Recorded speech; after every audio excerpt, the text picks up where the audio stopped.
আজকে আমাদের ইংরেজি পরীক্ষা, বাংলার থেকে ইংরেজি ভালো হয়েছে। আর প্রশ্ন পেসেছে একটু আনসিনার ছিল, তাও দিছি, ফুল অ্যান্সার করছি। আর হলে গার্ড খুব করা দিছে, কোনো কিছু গার্ডটা দেখতে পারি নাই। কালকে ছিল ব্রাজিলের খেলা, ব্রাজিলও হারছে, আজকে পরীক্ষা আমাদের আমরাও হারছি বলতে তেমন কিছু না, গার্ড একটু হার্টি হয়েছে। সিসি ক্যামেরা আবার আমরা ভয় টয় পাই না।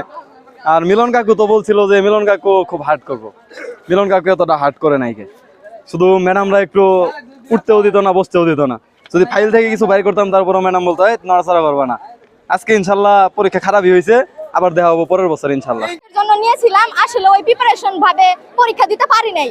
মনে যতটুকু পরীক্ষা দিছি মনে হয় 5 নাম্বার শুধু, তবে পাস করবো কিনা জানি না। তবে শিক্ষামন্ত্রী যা বলেছিল যে নকল আর হবে না, সোনামণিরা নকল আর হবে না, তবে দেখা যাক কি হয়। আমরা আসলে যে প্রিপারেশন অনুযায়ী পরীক্ষা দিতে চাচ্ছিলাম সে প্রিপারেশন অনুযায়ী মানে পাস করবো কিনা জানি না।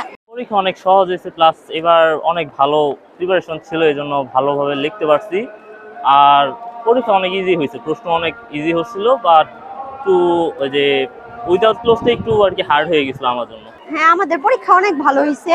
মানে বলতে গেলে শিক্ষামন্ত্রী প্রশ্ন করছে, ঠিক আছে। আমার কাছে মনে হয় যে যদি ভালো মতো প্রিপারেশন নেওয়া হয় তাহলে পরীক্ষা অনেক সহজ হবে। মানে হার্ড করছে, ঠিক আছে, আমাদের হলে অনেক হার্ড করা হয়েছে, ঘাট তো ঘোরানোর কোনো প্রশ্নই ওঠে না।